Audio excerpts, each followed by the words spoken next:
Hey guys, Ash here coming at you today, Raid Shadow Legends. Welcome to the video. Glad to have you all here for another champion guide. This time we have Sepulcher Sentinel, an old school Knights Revenant Force Affinity epic champion inside the game. But first, a few shout outs to you guys for keeping the requests coming here on the channel. We have Jarl Javi. Love the content, Ash. Keep on rocking. Want to see a guide on Ultimate Galek and Sepulcher Sentinel. You don't mean Supreme Galek, you mean Ultimate Galek? Well, I guess we got to get to everybody, right? Eventually. We have Jay Johns showing more realistic view for this champion. Well, today, for players who don't have a bazillion dollars, I actually am on the free-to-play account again. So we have a more realistic build. Again, I'm going to try to mix these in a lot more here on the channel. I hear your feedback loud and clear. A lot of you guys are not feeling the end game builds on some of these champions. So again, especially for epics and rares, not every time, but occasionally, I'm going to start throwing in the free-to-play account more often.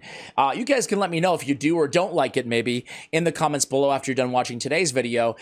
We have MC looking for a Sepulcher Sentinel. Say that like 5 times fast is a difficult one.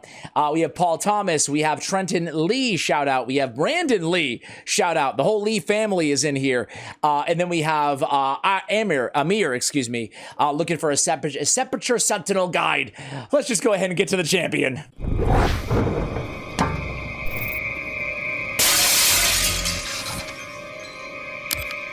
All right, guys, as I said, we're on the mini account, so Vexthal is going to be the account today. Let's take a look at this champion and see what she does. So she was a GOAT back in the day. A lot of people wanted this champion specifically for Demon Lord Clan Boss back when she was introduced. She's still viable. She's still good. I still use her on this account for progression, but I do think she's more limited to progression, especially if you have an Unkillable or a Wixwell team inside, Clan Boss, right? She's not as in demand, this sort of a skill set, as she was when she was introduced. Again, that's not a total knock at the champion, though. So what does she do? She's a defense-based champion. On her A1 ability, she attacks one enemy with a 60% chance of placing the big version of decrease attack on the A1. A nice, dependable land rate there. Great for Clan Boss. Great for bosses in general to put that really important damage mitigation debuff on the bosses. On her A2, the Sepulcher Shield is a 4-turn cooldown, big version increase, defense, and block debuffs for 2 turns. Now, we really love to see an ability like this on a 3-turn cooldown, but that's more of a legendary-like skill. But it's still nice to have both of these abilities on the same skill nonetheless. Again, that 4-turn cooldown or 5-turn, 4-turn booked does really stink, but she's absolutely worth booking because she does have 6 books on the A1, which sucks. But if you can get lucky and get 1 book into that A2, I would probably just stop there because she has all this on the passive too. The books they're sneaky on Sepulcher Sentinel. You really want them on the passive as well. So I guess she is quite the reader now that I've looked at the passive. Untouched by Death has a 50% chance when booked of completely blocking incoming damage when an ally is attacked. So it's only one ally and it only happens once per turn. There is a 1-turn cooldown. So she has to go. And then after she goes, you can prevent the damage from one ally, 50% chance, and then it resets again on her next turn. So if it doesn't proc, you still have another chance of it procking as long as it's in between her turns. It's not a bad little passive there, certainly. And then defense in all battles by 25%. Great defensive aura. Her HP is all right, a little bit below what we'd like to see at 16k. And then her defense at 1321. She is definitely bringing the defense, which she ought to as a defense-based champion. Aesthetically, what do you guys think of her? I think she's all right. She's all right, She's not my favorite. Her shield is actually really cool with the skulls and stuff on here. The rest of her is just all right. She feels a little outdated in the design. Maybe just a tiny bit compared to some of the new champions, but you guys let me know what you think about her aesthetically. As I mentioned, she is on the free-to-play account or the mini account. I did spend $10 on this account back in the day, so I really can't call it the free-to-play anymore. How did I build her? So this is a progression account. We have not cleared any hard dungeon content. We haven't even cleared all of Fire Knight on normal, so that's kind of where the account is right now. That being said, the gear is lagging behind how long the account's been been active, right? This account goes way back. I have Ninja on it. I'm actually going to do a whole video on the main YouTube channel, Ash Raid Shadow Legends, and we're going to take a look back at this account and also look at the crazy stuff that they have given me to return to the account. It's pretty insane. So a whole video on that. Anyway, I digress. What do we need stat-wise on Sentinel here?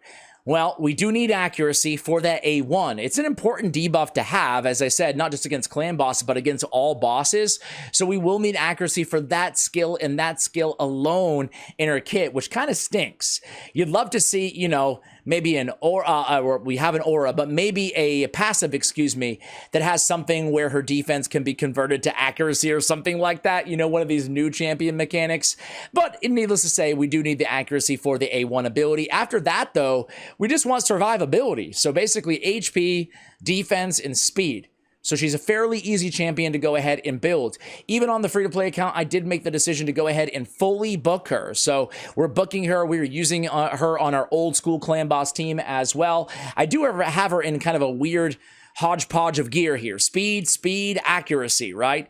I tried to go as much survivability as my gear would let me. I went defense percentage on the chest. I went HP percentage on the gauntlets. Do I have enough ascension? No, I can't even ascend. I can't even ascend. Man, this account. HP percentage, I don't want, even though she's a defense-based champion, I don't want it to completely neglect HP or HP percentage. So what I want to do is put HP percentage either on the gauntlets or on the chest, and then defense on the other category, right? And then we have speed, obviously, on the boots. We're looking for, you know, a little resistance could be nice. She does have block debuffs, so ideally, if anybody's going to be resisting what the enemy's doing to you, it's going to be the champion with either a cleanse or a block debuffs, so that way everybody else can prevent the said debuffs as well. So resist is not a bad stat to go for. Accuracy, speed, defense. The shield is perfect for her, even though we got a trip resist, which isn't ideal, but the stats are definitely perfect for what we want to be looking for on Sepulcher Sentinel. I will say more survivability. We could go with, you know, Defiant. We could go with Guardian and a super tanky build for Cursed City content, or stuff like that. So let me just quickly show you the overall grading on hellhades.com is a 3.5 on Sepulcher Sentinel. I actually totally agree with that grading, right? She's lost a little bit of her touch over the years, again, with that 4-turn cooldown, but she's lost it in the same way that like a Tyrell has lost his with a 4-turn cooldown. Still a very viable champion, a champion that can help a lot of players out, just not at the top of their game. And area rankings here, Clan Boss a 5 out of 5. She's bringing increased defense. She's bringing block debuffs. She's mitigating some of that damage off that passive and the decreased attack. Those are a bunch of things that we really want and need on a team. Spider normal, they give her a 5 out of 5. Really high score there. Eternal Dragon, a 5 out of 5. Frost Spider, Scarab King, a 4, along with Celestial Griffin and Magma Dragon. So some pretty high scores for Doom Tower bosses as a support champion. She doesn't have an average damage breakdown on her A1, a 3.3 multiplier. She's not a champion that you're going to be building with any crit rate, any crit damage. You don't even need to focus on, you know, min-maxing her damage. All of her damage here will be coming from the War Master Mastery. I would recommend going War Master. Heck, I'd probably recommend just going with Faultless Defense as a blessing. For those of you who don't know, they reworked Faultless Defense, and now it's a rare blessing. Whenever an enemy attacks an ally under an increased defense placed by this champion, reflects a portion of the damage back to the attacker. So we can scale that up to a 15% damage reflected back to the attacker. It's not a ton of damage, but it does help out. You could obviously just go Cruelty as well and just chip away at the target's defense in longer battles like the clan boss, for example, right? So Masteries, really quickly, this is what we went with here. As I mentioned a couple times now, we did come down and pick up tier 6 War Master as an option there. On the support tree, I went down, I picked up Weaken to increase the chance of landing the decrease attack on the A1, and then Lasting Gifts. Lasting Gifts, I think, is very important on Sepulcher Sentinel. That gives us a shot at extending the durations on her A2 ability to really mitigate the fact that it's a 4-turn cooldown and 2-turn duration. So we'd love to have these extended to a 3-turn duration on those really important debuffs. Obviously, increased defense can give survivability to everybody on your team and also more damage out of your defense-based damage dealers as well. So let me show you her in a couple different areas. She really is, as we saw in the area rankings, Ice Golem progression, Dragon progression, especially if you're going against magic affinities. She's going to be a great option for survivability on those stages. She's not really an arena champion, but we'll just try her out. This is the type of team that I would run in arena progression, and I actually could run a team very similar to this on my account. Hopefully Crixia isn't faster than me, and they have that resist aura. I'm not going to lie, I'm kind of scared by that resist aura here. Let's go down to another team. Let's go against this Artak team here instead. Well, their team power is pretty low too. Sorry, I haven't logged on this account in a while, as you guys can tell. I'm trying to pick like a decent team. This one feels pretty decent, I guess, right? So this is the type of squad that you want to put around her. It's a go second team, right? So we do have Kymar in the lead. Any speed lead, defense leads, you could run Seeker in the lead, I think would be great. Arguably, maybe even a better option than Kymar. But the great thing about Kymar here is we can go in and CC the enemy team off the bat, right? So now we can obviously come in here, go with the block debuffs, go with the increased defense. You'll see noteworthy, I put UDK on the same team, so it protects the rest of the squad. And increased defense is going to get more damage off of my defense damage dealers, right? So specifically on this squad, Tormund the Colt, who's going to be our main damage dealer, our main nuker. So we don't want to go with the attack here since everybody is asleep. Instead, we can go with our Tormund. Tormund doesn't hit incredibly hard, but he hits hard enough with increased defense to be our defense-based nuker inside the arena, especially at this level of arena. Heck, I barely even recognize the background here, right? They need to switch up Platinum Arena and Gold Arena, right? I feel like it's a bit repetitive. It's kind of nice to see a different background, once you've been playing the game for any amount of time.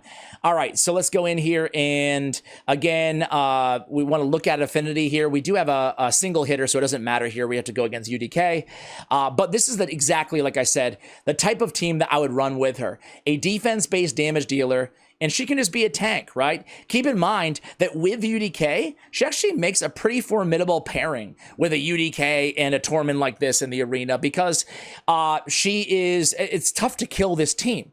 She has that passive on top of that can block the damage on an ally, so it's really tough to get rid of this squad as a go second team when you know you're not going to win a speed race, right? So let's just do one more here against kind of a faster team, right? Let's go against a speed team. Again, we are struggling to find any solid teams here this low in the arena, but let's try one more refresh. Here's a Sun Wukong team, probably Sun Wukong. Okay, this team looks pretty solid, I guess. But again, not an arena champion in endgame, but that doesn't mean that you can't extract a lot of value out of her in your arena team. Just taking advantage of what she's bringing to the table, which is, again, a lot of survivability and amplified damage for your defense-based nukers. So let's just keep going in here. Let's go with the A3 again of Tormund, which is definitely his hardest hitting ability. It's also nice that it has a provoke on it, so we can control the nukers at the same time. And now only one nuker to take down. Still the Drakes, I love you, but you're dead. All right, so there we go, guys. Enough bronze arena. I know it's enthralling to you guys, but this is what we get when we ask for the mini account, right? Let's go into, I have Faction Wars. I have every Faction Wars open right now on the entire account. If you want to find out how and why, check out that video on the main channel that we're going to release in a few days. So I only have 3 Knights Revenant built. Let's see if we can beat the red boss. So obviously, as I mentioned, you can run her in niche situations inside the arena. Faction War, she's going to be great for you guys. Doom Tower progression in terms of just wave content on random floors. She's going to be very serviceable, protecting your allies from the debuffs, as well as helping to keep them alive and mitigating damage from whoever their nuker is with a decreased attack on the A1 ability, right? We look at A1s and we think, and I even said it earlier, it's just going to be good against bosses, right? That debuff. But as long as you're not going full auto, you can still decide who you want to slap that decreased attack on, and it can be very, very helpful, especially when going against strong magic affinity damage dealers in any wave content out there, really mitigating that, right? So block damage, unfortunately, right now on the boss, but we're going to take care of that. So we have the Sisters, and we have Sepulcher Sentinel, and I have not cleared this stage before, so let's see what we can do. I put gear on everybody just in preparation for this Faction War battle. I was actually going to show you originally, her in every dungeon, And then I started to run every dungeon, and I realized that on this account, it takes me about 6 minutes per run. It's not fast. It's not speed runs, man. Oh, the free-to-play life. And I was like, you know what? This is pretty boring. I think once they see Faction Wars, they'll kind of get a handle on this champion here, right? I do want to go take a quick look at Clan Boss. I'm not going to have anything. I'm going to have a very early game team, but we'll just talk about the key roles, especially if you're, you are early game yourself and watching this video, because she can absolutely still help you in Clan Boss, even though she's largely been power crept or supplanted, however you want to say it. The nicer version, I guess, is supplanted by a bunch of other additions to the game over the last 3 years since she was introduced, right? So it looks like we're going to take care of this boss. I haven't been noticing that passive. We could have really used it there, but luckily we get the Sister Revival and the heals of Sinesha, man, and the decreased attack on that A1. You can see landing it against the red boss and then blocking the damage as well. I thought you could actually, this is a beautiful illustration of everything that she brings to the table here, right? Blocking damage, the only support keeping these two alive. Well, I shouldn't say that. Sinesha has heals, right? A decent amount of them, I should say. But just does a pretty good job, like just being a jack of all trades with those two important buffs, as well as the block damage. And we get our epic skill tome and our speed glyphs. So I'd say we lucked out there. Oh my God. We have so many faction crypts and not a lot of keys. I don't know how that's going to help us out at all. Anyway, let me just go to Clan Boss. It's not going to be anything exciting here. Oh, let's just go easy and see what we can put together, right? So this is the last team that I used. Frozen Banshee. I'm not sure if they even have gear on. This is a pretty well-balanced team for the early game. Now, you guys don't have Ninja, so I'll take him out and pretend I'm going to run... I guess I could just run a Artak. Do I have any poisoners here on the... I could run a Kale, actually, in this spot, along with Frozen Banshee. I think they make a good... Or I could... Yeah, I think we probably have enough support on the team. So... This is a pretty solid squad, guys. I have a decreased defense champion in Duck the Pierced, right? He has decreased defense and decreased attack on the same ability. And then we have the backup decreased attack in Sepulcher Sentinel. She's obviously also going to be our lead here on the aura. So the defensive aura is always going to be preferred against Clan Boss. We have the poisons coming from Kale, especially on his Disintegrate, his A3 ability. We have the poison sensitivity that Frozen Banshee is bringing to the table vis-a-vis her A3 ability. And then we have Mashald, who's actually bringing an increased speed and an increased crit damage on all allies, as well as a leech for the Clan Boss. So I would say this is a very well-balanced early game team. What is our threshold? It's been a while. On easy, we need over 1.15 million damage. I don't even know if gear are on all these champions, but let's see if we can clear that threshold here. I forgot there's no auto battle right away. You got to unlock that, huh? All right, let's just see. Hopefully there's gear. So we go in, open wounds, get those leeches applied, get an HP burn applied. There's a poison sensitivity. And you can see everybody obviously has the increased defense and the block debuffs there. It's going to be great. It doesn't feel like we're going 2x speed here, does it, guys? Wait. Hey, I just learned something that I haven't known in a long time. Clan Boss easy is really easy. And I still have Ninja on the team too. I didn't even replace him with Artak or whoever I was going to replace him with. All right, so suffice it to say, we can easily one key easy. We've learned that today. Well, that's not too hard. That's not a high threshold to clear. Let's go against hard. What do you say? Now, hard, we need, and Frozen Banshee's naked. On hard, we need 11.65 million damage. That is a better test for the team. Let's see if I can throw some gear on. Okay, so it's only Frozen Banshee who needs the gear? Okay. And she's in retaliation? That's not too bad. Let's go ahead and throw a banner on her. Ooh, I'm going to have to throw attack because I have no silver to upgrade in accuracy right now. Let's see if I can get 2 accuracy pieces. Oh, look at her speed, though, guys. Oof. That is very tough on the speed. And I have no good speed gear. I'm just going to put speed gear with no speed substats. This is bad. Attack percentage on the whatever. Whatever. At least she has a little bit more speed on her. Let's start on auto, guys. I'm not going to make you watch the entire run, but let's see how much damage we can get full auto with this squad. Be right back. All right, guys, so not too bad, actually. 24 million damage. We just lost Sepulcher Sentinel, which is not a big deal because we've already one-keyed the difficulty, so I will end things right there. But I have to say, not too shabby at all. We have 7 million out of Frozen Banshee, 3 million out of Mashal, 10 million out of Ninja, and 1.9 with 331 in heals from Sepulcher Sentinel as well, off of the leeches, of course. So, guys, that is going to do it for the video. Let me know what you think of this champion. Do you use her anywhere? She's absolutely going to be a staple of my free-to-play clan boss team until I'm able to come up with a better kind of unkillable option. I imagine she'll still serve in that role to, you know, a lot of you guys watching this video right now. So congratulations on a pretty solid progression epic out there. Let me know. Keep the champion guides coming in the comments below. Much love, and as always, take care, guys.